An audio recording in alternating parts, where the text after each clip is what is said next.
came tonight so that none of you would be able to leave this auditorium and ever again be able to say to a physician, to a counselor, to your future husband or wife, nobody told me. I didn't know. If you have sex outside of a permanent marriage relationship, you will pay. There's a cost. No one has ever had sex outside of that context and not paid, and the question we got to ask tonight is this: what is the cost, and is it worth it?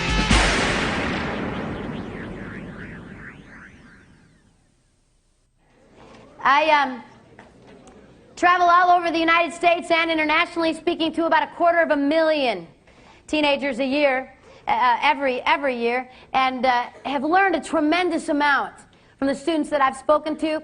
Before I started speaking and traveling full-time, I spent 9 years counseling in crisis pregnancy centers in Chicago and in Minneapolis, St. Paul. And for 9 years, I would have girls in my office every day saying, "Pam, I didn't know."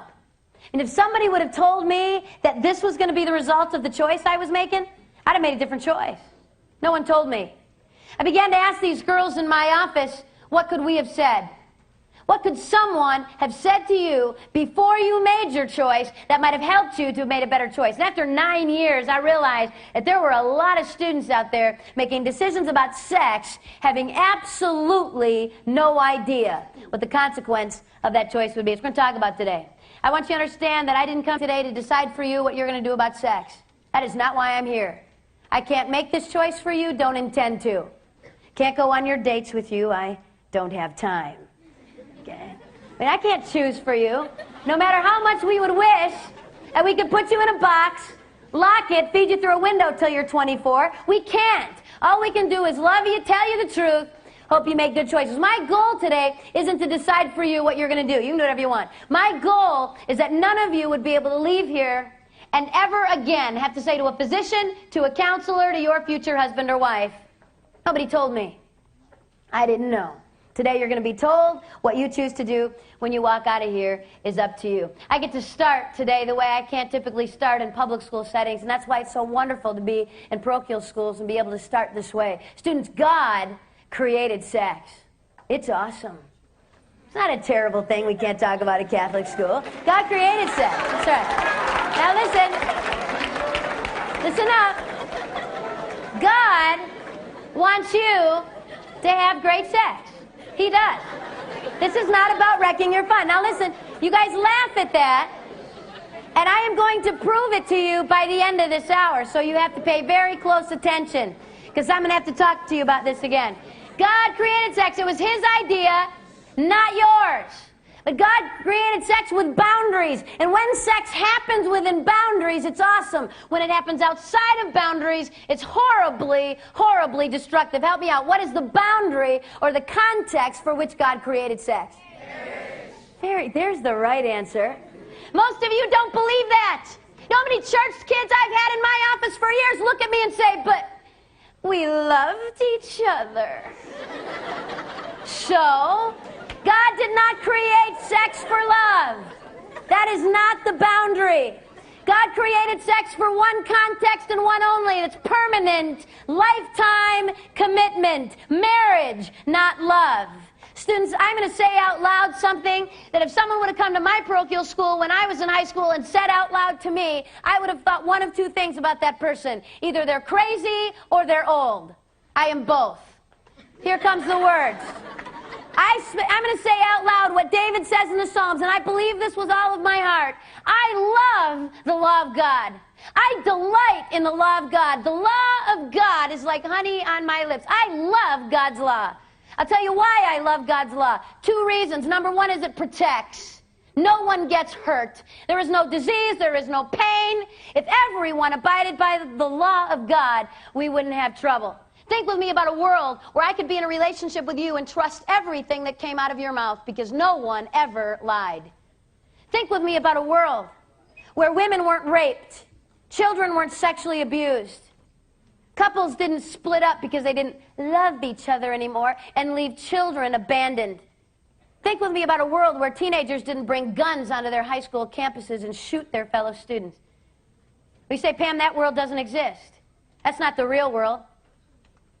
Yeah, that world does exist. It's called the kingdom of God. It's called heaven, where one day we will all Abide by the law of God and there will be no pain. Second reason I love, first reason is it protects. Second reason I love the law of God is this. It's simple. It's not complicated. Even the stupidest of you in here can get this. You might be able to try to say a lot of things to God someday, but you will never be able to say, well, God, it was so hard I didn't understand if you would have been a little clearer. Especially when it comes to sex. This is not hard. Either you're married or you're not. Okay? This isn't too hard. Are you married? Did you have to think about that for more than a few seconds? Easiest question you've been asked all day, right? Are you married? No? Anybody planning to get married Saturday, November the 6th? We always have a few freshman boys in the back that have to go. That's me. I'm getting married. All right, pretend with me that this Saturday, November the 6th, is your wedding day. It's this week. I got news for you. Today, Thursday, the 4th of November, listen, you are not married. Saturday, walk the aisle, say the words, exchange the rings, leave, and have at it. But today, you're not married. Anybody in here confused? Not sure whether you're married or not? Just kind of confused? Because we'd be glad to help you. Okay? Here is the rule. Here is the simple law of God. If you are not married, don't do it. If you are married, go for it with the person you're married to. Okay, I have to put that in there. Some of you get a little confused. This is not hard. I mean, you're not out on a date on Friday night going, I don't know, does he like me? He said he's really cute. My heart's pounding. The other guy said he loved me. What is it real? What should I do? Are you married? No, then don't. If you forget everything that I tell you today, and you can only remember one thing from me, this is what I want you to hear today. If you have sex outside of the sacrament of marriage, if you have sex outside of one monogamous, and monogamy does not mean one at a time, one partner who has only been with you. If you have sex outside of that context, you'll pay. There's a cost. No one has ever broken the law of God. No one has ever shaken their fist in his face and told him they could do it their way and didn't need his law and not paid. The question has got to be, what is the cost? And is it worth paying? We're going to talk about the physical and the emotional cost today. Physical cost, help me out today. What are most teens who are having sex afraid of? What's their biggest fear? Pregnancy is the biggest fear of teens having sex today. Doesn't make a bit of sense to me. I got a news flash for you. Pregnancy is not a disease. It's survivable. You can live through it. I've lived through it 3 times now. A few extra pounds here and there. It hasn't killed me yet. I'd have girls in my office for pregnancy tests, scared to death, waiting for the results of that test. I walk in, look at this girl, and say, your test is negative. She gets this look of relief over her face like, I am off the hook, not pregnant. Thank you very much. Let me out of your office. Wait a minute. Have you been tested for syphilis, gonorrhea, herpes, chlamydia, trichomonas, vulvodynia, arthritis, hepatitis B, hepatitis C, HPV, HIV? Have you been tested for that? Me? You know, I live in Mission Hills. I mean, why would I need to be tested for that? This girl is in my office thinking that she could possibly be pregnant, and she doesn't think she could have a disease. Students, you have a 4 times greater risk of contracting a disease today than you ever have of being pregnant. Pregnant teen girls, pregnant teenage girls in this country today are carrying, on average, 2.3 sexually transmitted diseases. Not 1, not 2, most of them 3 or more. But they weren't worried about disease. They didn't want to get pregnant. Every school I'm in, without exception, I will have a girl write me, email me, or come right up to me and say this. Well, my mom found out I was having sex, and so she put me on the pill. Or Norplant, or Depo, fill in the blank. What's that protecting that girl from? What's birth control protect you from? Pregnancy. That drug, that hormone that this girl is taking has just made her 10 times more likely to contract the disease than if she were not taking that drug. This girl's going to end up sterile or dead. Thanks, Mom. Glad you cared. Pregnancy is not the worst thing that could happen if you decide to have sex. Far worse things than that. However, over 9 years, I had to tell a lot of girls that their test was positive. Immediately, they wanted an easy, painless way out of this pregnancy they didn't plan. I have to look at this girl and say, guess what? Your choices at this point are bad, terrible, and even worse. Those are your options. You had a good choice. That was before sex. Now, all of the choices you got are going to carry consequences. Abortion is painful. I've counseled hundreds of women, 5, 10, 15 years after an abortion, still hurting. I've counseled teen girls with anorexia, bulimia, depression, suicide, because of an abortion I couldn't take back. So last summer I had to deal with a 20-year-old girl, the most painful things I've ever seen and witnessed. Underwent an abortion at 18 weeks, dilation and an evacuation. The abortionist dilated the cervix, entered her uterus with a very sharp instrument that looks a little bit like pliers or tongs, and literally ripped the child out in pieces. In the process of performing this procedure, he perforated her uterus, grabbed a hold of part of her bowel, and yanked it right through her vagina. She was hemorrhaging. In order to stop the bleeding, they rushed her to an emergency room where they did a radical hysterectomy. This 20-year-old will never have children. Not only that, they had to do a colostomy. She's going to go to the bathroom in a bag on the outside of her body for the rest of her life. A safe, legal little fix to a problem. No way. Abortion hurts women. Parenting is not easy. This last May, I had a 7th grader at a middle school I spoke at, 12 years old, pregnant with twins, delivered in July. It's going to be a lot of difficult years. 80% of teenage girls who choose to parent children while they're teens will live below the poverty level for at least 10 years, most of them for the rest of their lives, and 90% will never attend or graduate from college. 90%. And 10 out of 10 of those girls sat in my office and said, not me. Well, Pam, I'm going to finish high school, work full-time, go to college, be a doctor. Life happens to most of these girls. The #1 indicator of poverty in this nation's students has nothing to do with race or where you live. The #1 indicator of poverty in our country today is single-parent households in the age of that young girl when she began parenting alone. Serious responsibility, girls. Guys, in case you've all fallen asleep now, because we're talking about pregnancy and this does not involve you. Young men, you get a girl pregnant in the lovely state of California or any other state in this nation whom you are not legally married to. Not who you like a whole lot, okay? But a girl who you're not married to. Guys, you need to understand that you have absolutely no legal right to the choice she makes. This girl can do whatever she wants. You have no say. And suing her for stealing your sperm might prove a bit difficult. Try. If, however, guys, this girl decides to parent your child, you now have legal responsibility. It's costing us about $30 billion a year to support teenage girls parenting their children. We can't pay this bill. Over the last few years, we've undergone welfare reform. Guys, the laws have all changed. I don't care what your cousin, your uncle, your nephew got away with. It's not happening for you. We are now requiring in all 50 states the Social Security numbers of both parents on every birth certificate of every child born in this country. Girls will no longer be allowed to say, I don't know who the dad is. I don't feel like naming him. We will have your Social Security number on the birth certificate. Guys, if you are named as the father of a child, you'll be notified by your county.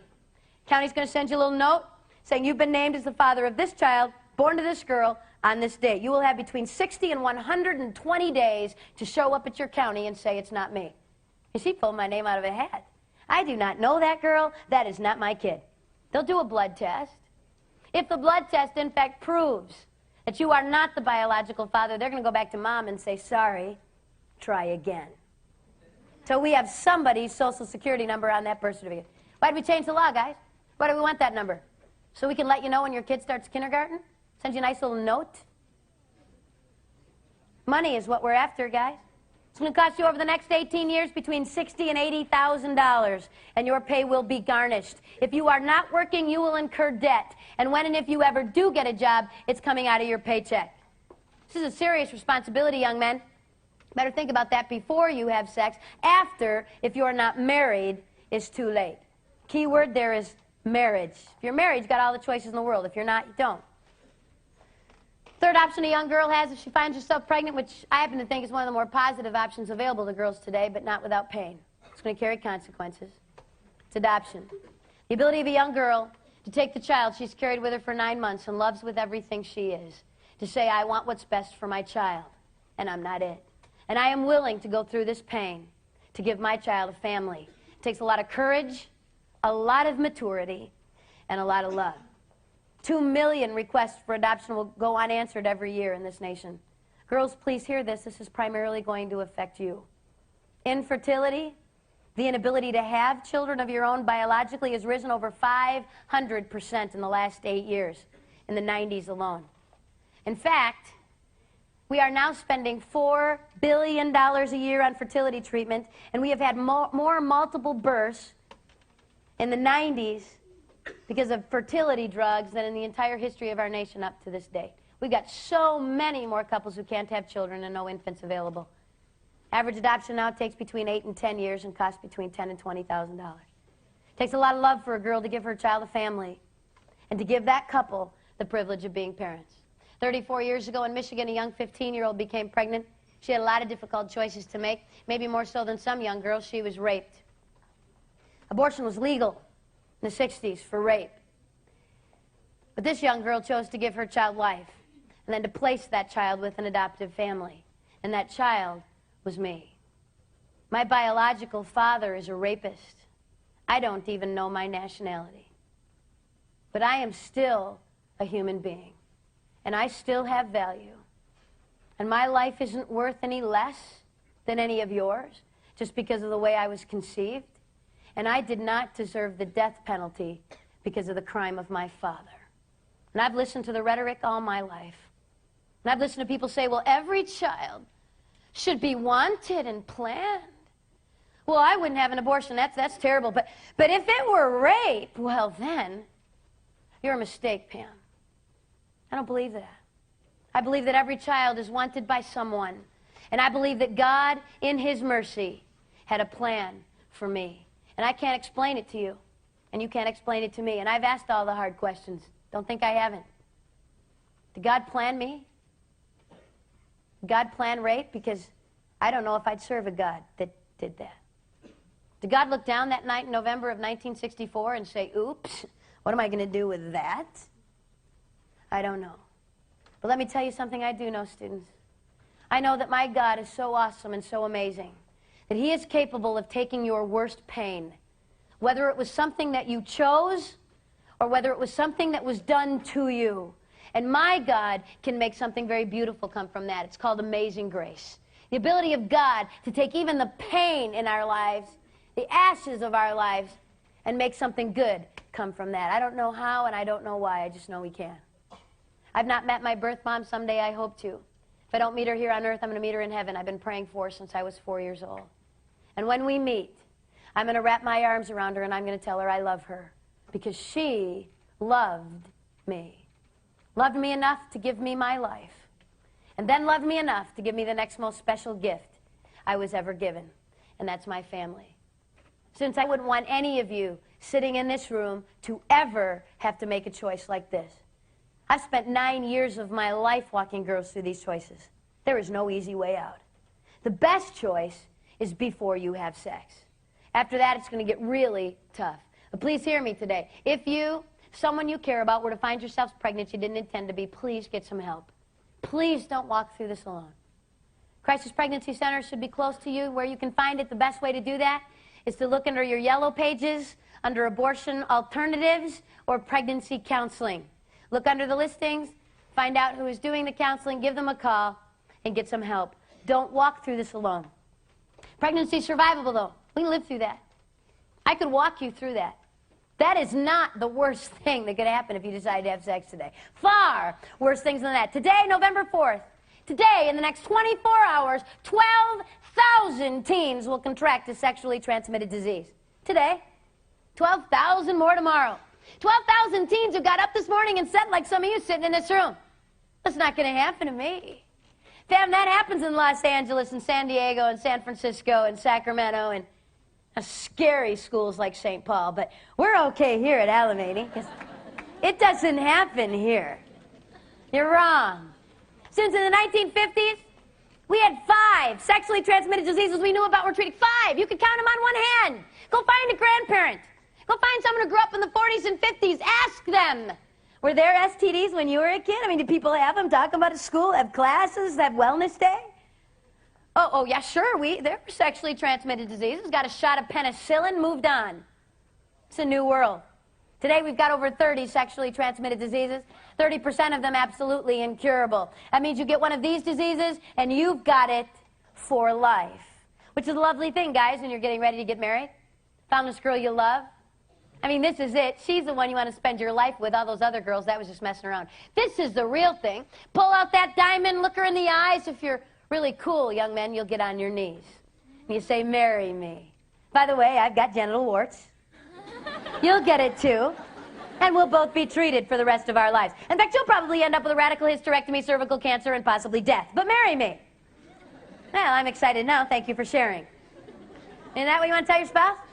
Lovely. HPV, genital warts, syphilis, gonorrhea, herpes, chlamydia, trichomonas, vulvodynia, arthritis, hepatitis B, hepatitis C, HIV, list goes on and on and on. These are serious diseases, students, with serious consequences. Please hear me this morning. AIDS is not the only disease out there, and it is certainly not the only disease that's killing people. And yet we still have teens who actually think, well, if I don't get pregnant or I don't get AIDS, well, then I don't have anything to worry about. No way. No way. I was speaking in Ohio and got about 185 emails in September from a bunch of people telling me I needed to watch ABC. Because ABC was going to do a little special about sex, and we all know what a fountain of truth the media is. And I thought, well, before I bash ABC about their little program, I should probably watch it. If you caught this show, they called their little educational program Sex with Cindy Crawford. Hour-long little program to educate us all. So, all right, ABC, you got an hour. 60 minutes minus a few commercials. You will mention, I'm not even asking you to explain, okay? Mention one other disease besides AIDS. Did they? There wasn't a word. What a tragedy for women. I could not believe it. Chlamydia, one of the most common diseases among teens today, is chlamydia. This is a bacteria, not a virus, easily treated and cured. 2 classes of sexually transmitted disease. If you haven't had biology yet, this will help you. Okay, 2 types of STDs, bacterial and viral. A bacterial disease is curable. If we knew you had it, we could help you. Antibiotics can wipe that out. A virus is not. You get a virus, you've got it for life. There is no cure. We have never in the history of the world cured a virus, okay? Chlamydia is not a virus. It's a bacteria, curable. So what's the big deal? I'll tell you what the big deal is. And over 90% of teenagers who have chlamydia, there are no symptoms. You can't treat a disease you don't know you have. We got all kinds of teenagers out there having sex going, well, it's not bothering me. I mean, I've had sex, but I don't have a disease. Never been tested, certainly not in the last 2 months. But I know I don't. How in the world would you know that? Let me tell you something pretty safe to say I know about you. If you're sitting in this room and you are sexually active or have had sex, let me tell you something pretty safe to say I know about you. It's true of teens all over the world. You actually believe that if you get up the next morning and herpes isn't tattooed to your forehead, you don't have a disease. I mean, if I can't see it, feel it, or touch it, I don't have it. If I had a disease, I would know. My nose would turn purple, my ears would be red, something would burn. I would know. No, you wouldn't. If I asked you what the pregnancy rate was at your high school, you could probably tell me. We had 8 girls get pregnant last year. There were 7 girls at our school. We've got the highest pregnancy rate. But I don't know anybody at my high school who's got a disease. Really? First of all, your friends aren't getting tested. And even if they were, do you think they would tell you? Went to the doctor Monday, found out I had herpes. Tell everybody by 5th hour. I would like for the entire school to know. You think I'm going to tell you? There's no way. So you think walking down the halls you're going to see it? Oh, purple nose, herpes, stay away from that. Oh, am I going to do that? So you think because you can't see it, feel it, or touch it, or know anyone with it, it doesn't happen. Doesn't work that way. The American Medical Association released a bulletin about a year ago. They said this: every teenage girl who has had sex or is sexually active has to be tested for chlamydia every 6 months. Every teenage girl who has had sex has got to be tested for chlamydia every 6 months. Cindy Crawford didn't have a few seconds to mention that? Couldn't fit that into her little schedule? Why did the AMA say girls? Why didn't they say every teenager having sex should be tested for chlamydia? Don't guys get this? Of course they do. Who in the world do you think you're getting it from, girls? Guys and girls both get this, so why would they say just girls? I'll tell you. Girls, listen up.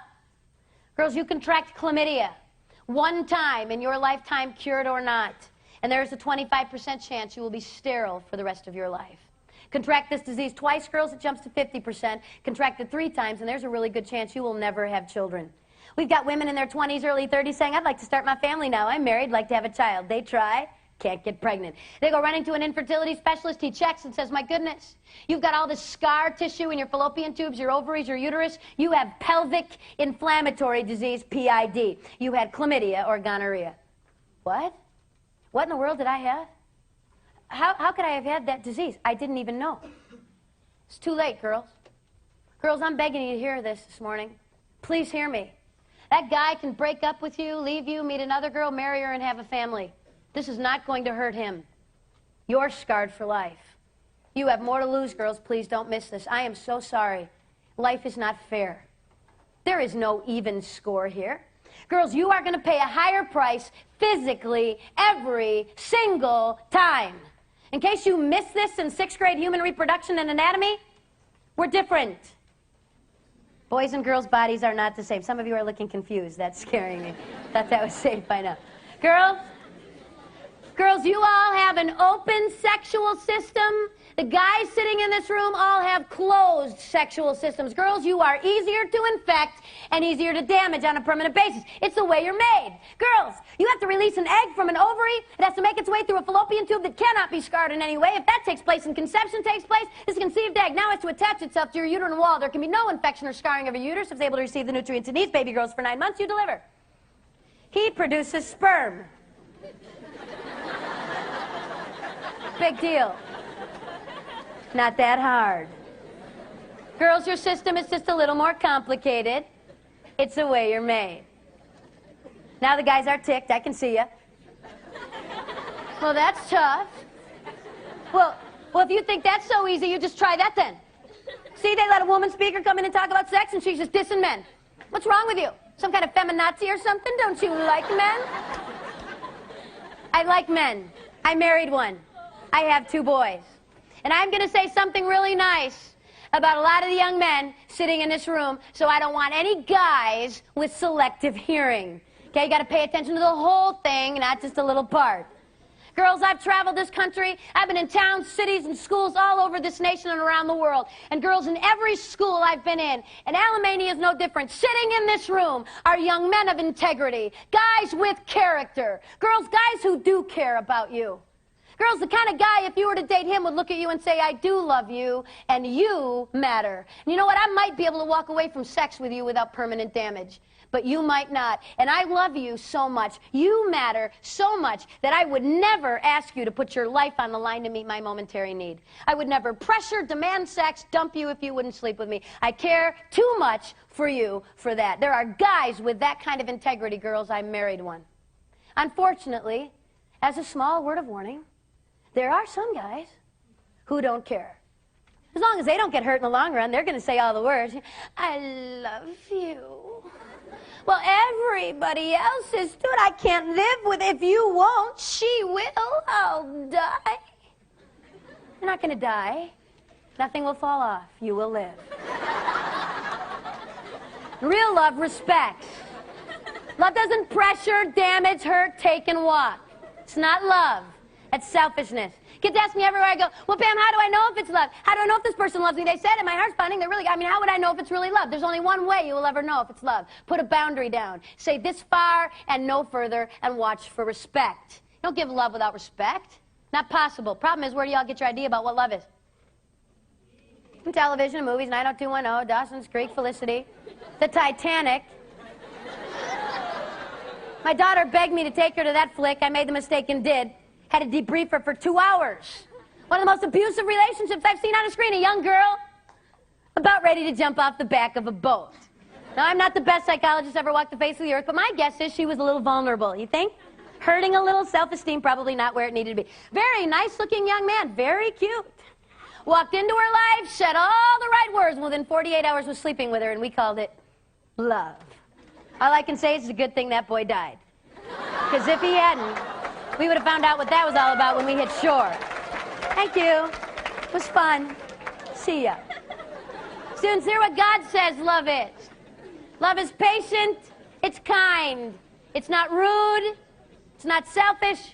It would never damage someone and hurt them. It's not love. It's selfishness. I was speaking for the Diocese of Covington, Kentucky. We had about 4 Catholic high schools bust into an auditorium, everybody at once. I was in the back of this auditorium in Covington, and about 8 girls from one of the schools got around me. Girls do things in packs. And these 8 girls got around me, and they said, Pam, you know that thing you said today? You said there were guys with integrity, with character, who wouldn't pressure us for sex, who wouldn't dump us if we wouldn't sleep with them. Well, you've not been to our school. There's not a guy at our school like that. All they want is sex, and if you won't sleep with them, you'll be dateless. I said, girls, you're wrong. That is absolutely not true. There are guys at your school who, if you put a boundary down, would respect you. In unison. These girls looked at me and said this. Well, then why do we always date such losers? Try to speak the truth in love. I work hard at that. Girls, take a look in the mirror. What are you settling for, girls? Girls, you want respect? You have to demand it. You want to get used, walked all over, be the next notch on someone's belt? I got a little word of advice for you today. Start it here and get used to it. You're going to get used for the rest of your life. You want respect, you have to demand it. You demand respect, you get it. Girls, I'm saying this to you, please hear my heart today, because if you do not, you will pay the higher price. The score is not even. Then there's herpes. I've spent a lot of time on herpes. Let me just say this. Herpes is a virus. One of the more common diseases among young people and adults in our country today. Herpes is a virus. What does that mean? You get it, you got it for life. You'll give it to your spouse someday. There is no cure, okay? It's forever. Basically, it's sores on your genital area that reoccur on occasion throughout your life. We used to think it was, you know, that was no big deal. Actually, it's so common now that we have to endure commercials. When I'm watching television with my children, it's very nice, beautiful girl. I think she's riding a bike, and also I have genital herpes. If you have genital herpes, you can take this medication. It may cause diarrhea, vomiting, and nausea. And I'm thinking, whatever that is, I want that. So nice, you know. Students, everybody, of all people over the age of 12 in this nation, 1 out of 5 of everyone over the age of 12 is infected with herpes today, a virus. You don't get to say, oops, wish I wouldn't have that. It is for life. That's not the #1 STD, though. The #1 sexually transmitted disease in this country and around the world is human papilloma virus, HPV. This is a virus. What does that mean? You get it, you got it for life. No cure. You will give it to everyone you have sex with after infection. This is not only the most common virus, this is the most contagious. Not transmitted the same way as HIV. We'll talk about that in a minute. Street name for HPV is genital warts. Basically, warts on your genital area that need to be burned off periodically, either through laser surgery or chemicals. We used to think that was the only big deal. It's kind of gross. Have to have some warts burned off now and then, till we realized a few things about this. #1 is this. You can have this virus, and you can be giving it to other people without ever having warts. In fact, the most cancerous strains of this virus don't produce warts at all. Girls, if you do get warts or lesions as a result of being infected with this virus, typically girls, they will be on your cervix. When was the last time you saw your cervix? I had an 8th grade boy in Detroit look up at me and go, I don't know. Said, you don't have one, honey, breathe. Girls, this is not a part of your body you can see, okay? I know that when I say genital warts at a high school, I know I've got students sitting in this room who've had sex who in your mind are going to do this. Well, she said that wart thing, and I have never seen a wart down there. I don't have that. If you have not been specifically tested by a physician for the virus, and hear me very carefully, to be tested for the virus is a very expensive blood test that is almost never done, certainly never done at free clinics. And so we got all kinds of kids going, well, I got tested. I went down to the free clinic, paid $5, and I don't have anything. Absolutely not. We can't afford to test you for the virus. What we do is require all women who've had sex to undergo a pap smear yearly, at least, if not every 6 months, to in fact make sure that you don't get the eventual result of the virus, or possible result of the virus, which is cervical cancer. Guys, this is, HPV is kind of annoying, and having warts burned off your genital area on occasion is painful, I'm guessing, I don't know, but I think it probably would be. And be there when you had to tell the girl you loved and want to marry that you were going to give this to her. That won't be any fun. But you're going to live. Girls, this is a big deal for you. HPV is the #1 causal agent of cervical cancer in women.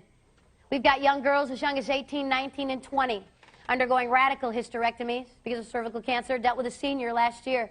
Came up to me, was being real tough. Oh yeah, I have HPV. I have cervical cancer. I've had numerous cryosurgeries on my cervix. It's been frozen numerous times, and the cancer now spread to the uterus, and I'm getting a hysterectomy in 3 weeks, just before she graduated from high school. She said, Pam, it doesn't matter. Kids are noisy, smelly, and they cost a lot of money, and I don't want any. Then she got a little teary.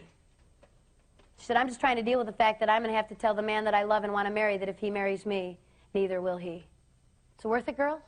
Girls, do you realize that more women died in this country in 1997 of cancer-related illness due to this disease than died of AIDS? This STD is killing more women currently than is HIV. Second leading cause of cancer death in women, and we're not talking about this? Not telling our daughters this? I had a 10th grader stop me after an assembly in tears. She said, Pam, 3 months ago, I went to a party, got drunk. Girls, can I love you just a minute? You can have all the right answers today. No, I want respect. I don't want scarred tubes. I don't want cancer. I don't want all that. I'm going to wait. And then one night you get drunk and have no concept what it is you're doing. Please don't drink. Please don't use any kind of drug that would alter your ability to choose. This girl had been drunk. She had sex with this guy. Now she's scared. What do? I said, you need to get tested. Do it today. Please go to your family physician, use your insurance, and ask to be tested for everything. Please do that. She called my hotel that night in tears. She said, Pam, I have HPV, visible warts on the cervix. They didn't even need to wait for a blood test. For life. She's going to give this virus to everyone she has sex with from this point on. Who knows what it'll mean to her ability to have children, cancer, we don't know. And in tears, she said this. Well, why didn't you come to my school 3 months ago? Nobody told me this. Didn't know. Hung up the phone, sat alone that night, and thought, would she have heard me? Think she would have listened? Or would she have sat like hundreds of teens and still found a way to say, it's not going to happen to me? Students, you're not playing the same game I was playing. You're not playing the same game your parents were playing. Good morning, it's not 1974. If you'd have graduated from high school in 1967, maybe we have some staff here who can remember that year. If you'd have graduated in 67, 1 in 32 of your classmates would have had a sexually transmitted disease. You would have had to have had a few partners. If you'd have graduated with me in the dark ages of 1983, 1 in 18 of my classmates had a sexually transmitted disease. In 1996, it was 1 in 4. What are the chances now that you could have sex with someone who has been with someone before you, is not a virgin, and not get a disease? Not good. And we're talking about this virus, not the other 29 diseases. Just one virus. They now estimate that 47% of sexually active singles, that's a specific group, that is not everyone in this room. 47% of the teens who have already had sex are already infected with this virus. That's 1 out of 2, and there is not a condom in the world that will protect you from this. This is not a disease of blood and semen. This does not necessarily take the exchange of body fluids for you to be infected, students. This is a disease of the entire genital area. All it takes is skin contact anywhere in the genital area, and you're infected for life, and will infect everyone you have genital contact with after that. Let me make this really clear today. It doesn't take sex. You know how many girls I've had in my office test positive for both herpes and HPV who were technically virgin? Thought they could do everything else. See, what was their big fear? What are they worried about? Worried about getting pregnant. So I can do all this other stuff. It's not really sex, Pam. I won't have to worry, really. Number one question I get everywhere I go around the world, number one question I get from teens is this. Well, how far is too far? Well, then, Pam, where's the line? Well, then just lay it out. What can we do and not get a disease? And I was convinced for 5 years, absolutely convinced that this was a teenage problem. It's teenagers. I don't know what we have to say to these kids. They don't get it. They so narrowly define sex that sex is only the penis actually entering the vagina. Nothing else is sex. And then I realized the President of the United States doesn't know how to define sex. And I'm having a bit of trouble figuring out why you can't get it. It wasn't really sex. That doesn't count, does it? Let me give you the medical line over which you can't step. If you have stepped over this line, you have risked disease, and you need to get tested. I don't think this is complicated. I don't think this is tough. I think you can understand this. Here it is. Absolutely no genital contact of any kind. None. You stepped over that and you're at risk. I'd have girls in my office daily for pregnancy tests, scared to death. I'd do the test. I'd walk in, look at that girl, and say the test is negative. She would be like, thank you, I'm gone. I'm leaving. No, you're not. You need a pap smear, a blood test, vaginal culture, physicians in Tuesday, Thursday, Friday when you come in. Oh, not me. I don't need those tests. Yeah, you do. Well, no, see, Pam, I've only been with my boyfriend, and he has only been with me. Oh, that's good. How do you know that? He told me. It's good. Did you ask the right question? Students, please realize this. It is never good enough to ask a partner if they've had sex before. That is not good enough information. You have got to know whether on any occasion that person has ever had genital contact with anyone else besides you. If they have, you're at risk and you need to get tested. Is that clear? Anybody confused? Because I don't want you confused about that. Then there's HIV. I'm not going to spend a lot of time on this virus. I'm going to remind you this. HIV is a virus that causes AIDS. It's deadly. You don't want it. This is an equal opportunity virus hurting the guys as much as it is the girls. In light of that, what have you been told to do to make sure you don't get this particular disease that will kill you? If I said safe sex to you, what would some of you say? Condoms. Hey, sure, Pam.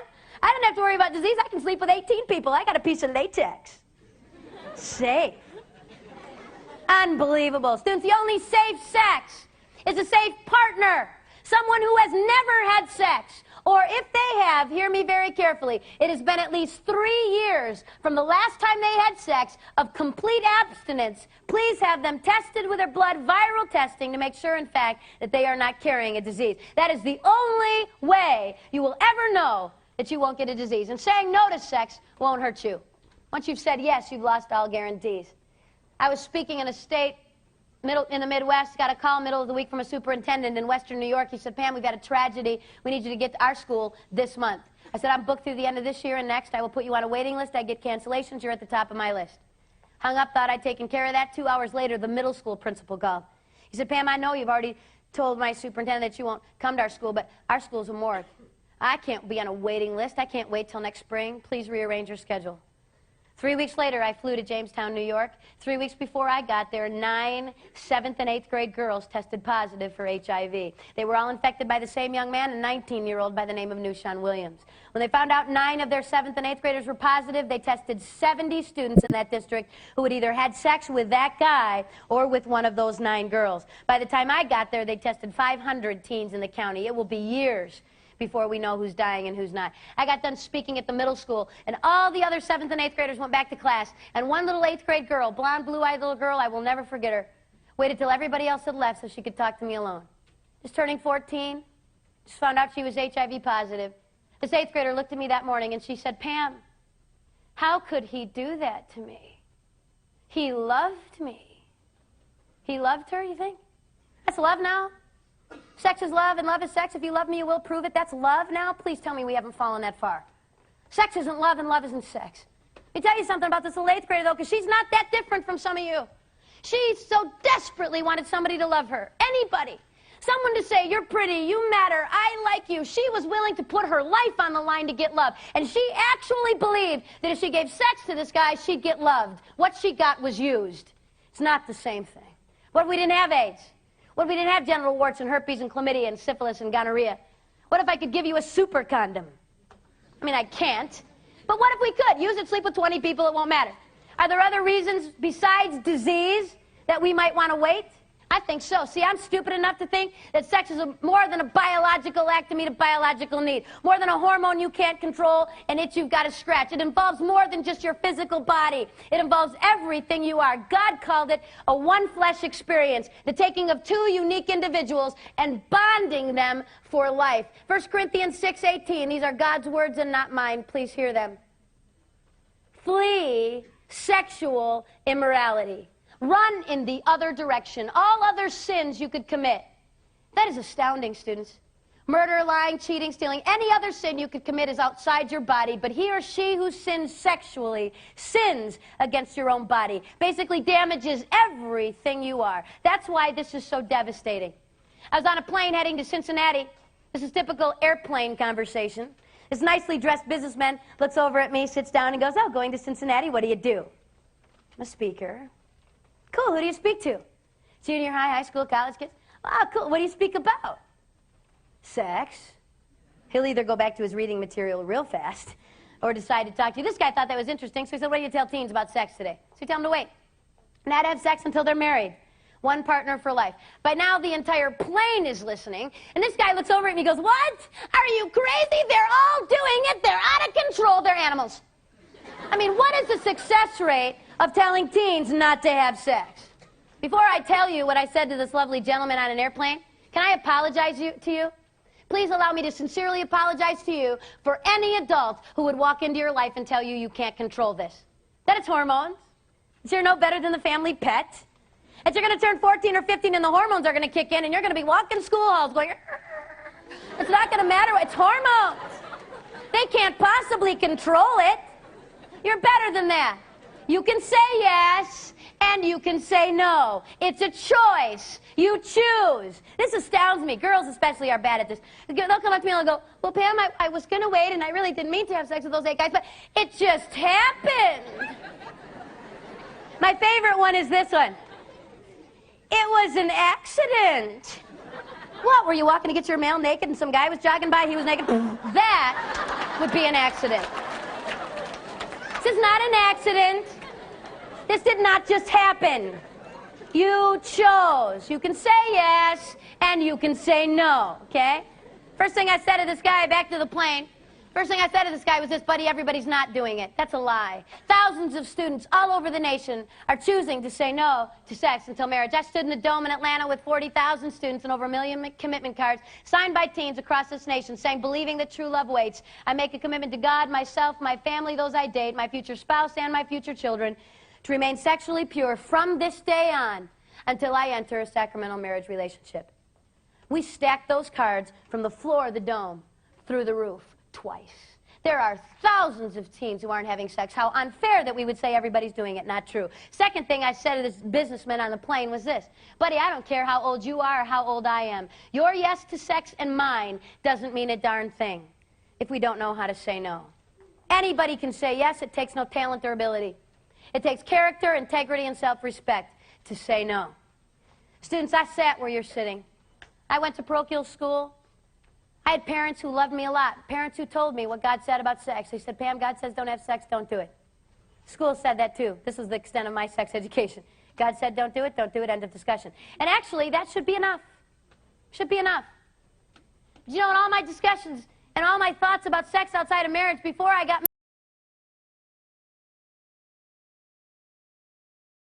sex until I was married, it would be so hard, take 185,000 cold showers, beat people up with sticks, and then someday I would get married and I would never struggle with sexual temptation again. It would be over. See, because married people don't struggle. Once you put this wedding ring on, there is no temptation.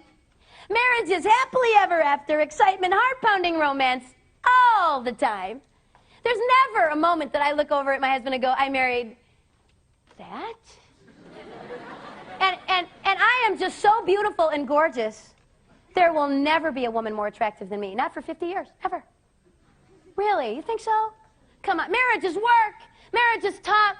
Marriage requires sacrifice and it requires integrity. What in the world, adults? What in the world made us think in the 70s and 80s that we could sleep with whoever we wanted? No big deal. Sex was free. Sleep around. And then someday we'd put a white dress on, a white tux on, and the magic discipline fairy would sprinkle dust on us.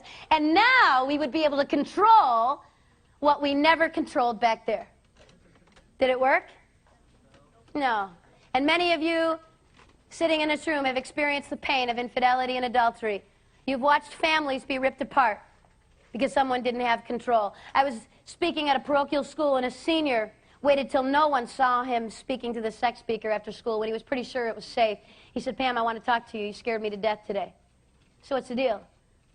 He said, first of all, I want you to know I'm a senior. I've been dating this girl for 2 years. I love her. She's awesome, perfect, beautiful. I'm going to marry her. She's everything I ever wanted. One of the reasons he told me he was going to marry her is she wouldn't sleep with him. She had integrity. That was important to him and the girl he married. I said, you said I scared you, buddy. What's the deal? He said, well, just before school started this fall, my buddy and I were over on this college campus. We were there for college days. We were hanging out in the dorms that weekend, and this college freshman, she threw herself at me. What was I supposed to do? I regretted it. I wish I hadn't done it, swept her under the carpet until you came to my school. He said, Pam, I'm going to get tested. I'll do it this week, I promise. But I'm afraid you're going to tell me something else. I'm afraid you're going to tell me I need to tell my girlfriend what I did. Oh, yeah, you will. Yeah, but she threw herself at me. I have moms tell me, moms are good at this, you were really hard on the boys. You were just so hard on those boys, Pam. I mean, have you seen girls lately? Have you been on a high school campus lately? Yeah. Have you seen the way these girls dress? Just take me now. What is my little boy supposed to do? Fleeing might be an option. I don't know. Running in the other direction, I'm thinking. It's tough. I don't know what you should do. I looked at this guy, the senior in high school, and I said, buddy, You want to go 7 years down the road with me? Let's go 7 years down the road. You've married this awesome, beautiful little girl. You got 2 beautiful kids. Your job takes you on the road. I know what that's like. I'm in hotels 14 nights a month. You're tired, exhausted. You've had a long day. You just want something to eat. You go down to that restaurant bar thing. You bring a book. You're minding your own business, and some woman walks up and throws herself at you. You're going to call your wife later and say, sorry, honey, but she started it. It was not me. Is that going to fly in your house? That doesn't fly in mine. Young man.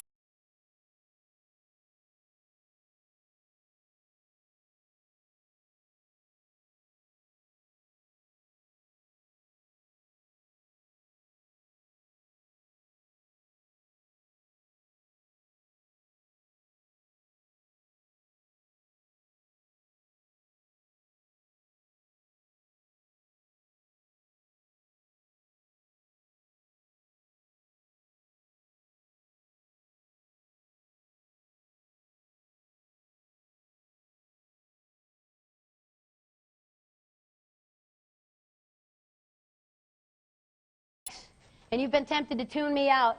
I need you to tune me back in. You've got the same choice to make today as everyone else in this room. I'm not really as concerned with what you chose to do before you walked in here. I am really concerned with what you choose to do when you walk out.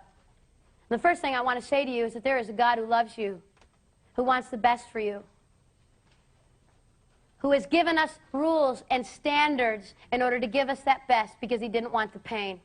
Let me tell you something else about this God. He knows that there will always be people who will do it their way. And that's why he provided his son as a sacrifice for us when we blow it. But you know what? You've got a choice to make. You can either come to God today and say, God, I'm sorry. I did it my way. I didn't understand.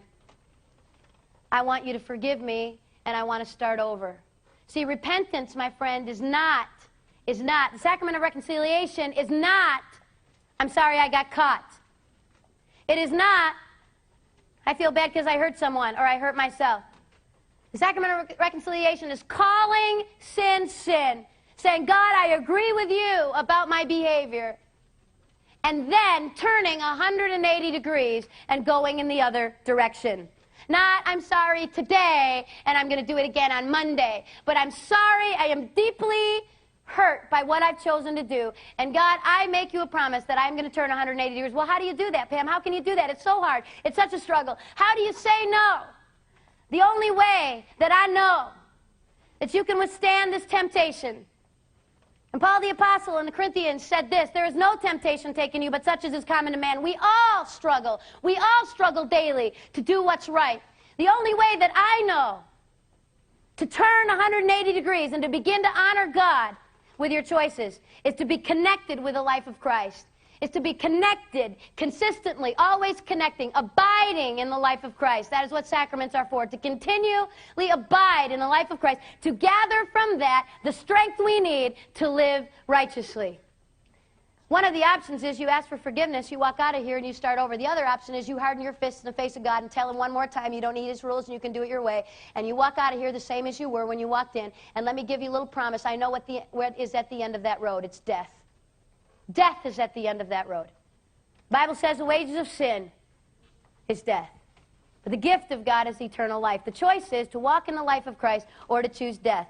I had a young girl in Anchorage, Alaska come up to me. She said, Pam, I'm a recycled virgin. I said, cool. She said, when I was 15, I had sex. It left me with so much pain. I said, no more. I don't want to do that anymore. I asked Jesus to forgive me. And I made a commitment that I would not have sex again until I was married. I said, you know what, that's so awesome. Someday when you get married, you will have to tell that guy what you did when you were 15. But hear me very carefully. You're going to be able to look at that guy, and you're going to be able to say, for the last 3 years, 5 years, 7 years, whatever it is, I have waited for you. I've practiced discipline in my life. I can be trusted. And we're going to know what kind of damage was done. We've had some years to make sure she's okay. You can walk out of here and keep doing what you've been doing. That's a choice you need to make. Or today, you can say no more. Someone's going, yeah, but Pam, you don't get it. I mean, if I went back to my boyfriend or girlfriend and told them I loved them, I love them. I don't want to break up. I want the relationship but not the sex. They'll dump me. I mean, if I won't sleep with them, they'll find somebody else. The relationship will be over. Really? What's your relationship based on? It's based on sex. Want to test a relationship that's sexual? Want to find out whether or not they love you? Do you want to know? got a challenge for you today. Stop.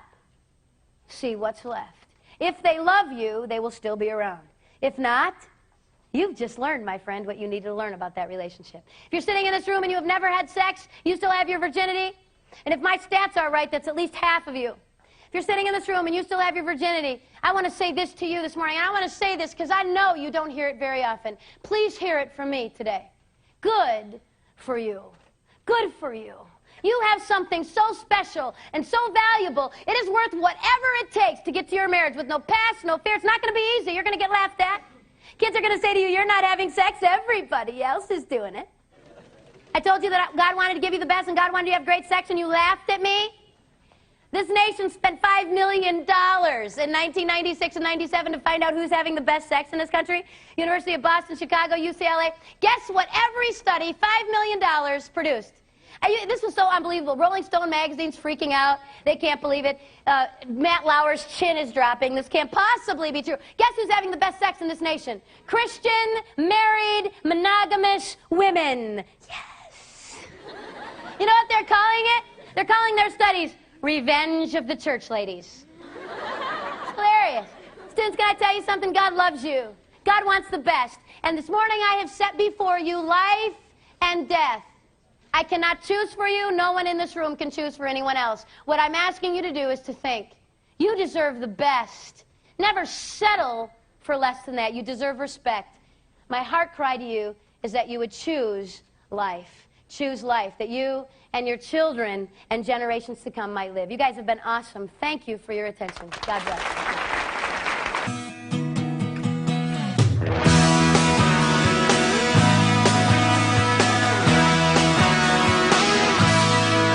Got the boy, he got the girl. She was on cloud 9, he was up on top of the world. But below, they would lasso the moon together.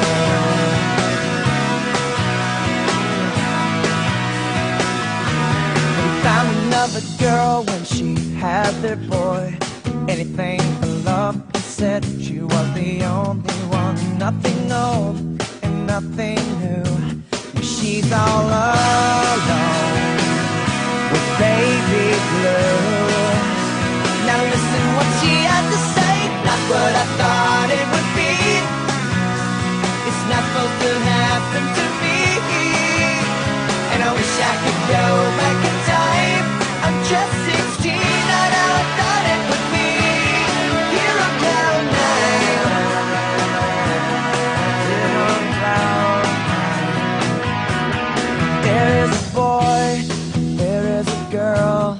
God's perfect time out there somewhere in the world. Just for you, you will lasso the moon together.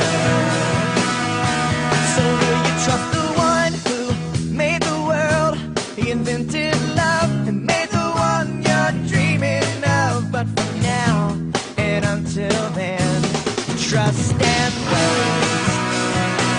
You gotta wait on him and listen what they have to say. Not what I thought it would be. It's not supposed to happen to me. And I wish I could go back in time. I'm just 16 and I thought it would be. Oh, just you wait and see. Just you wait and see. It's not what you think it will be.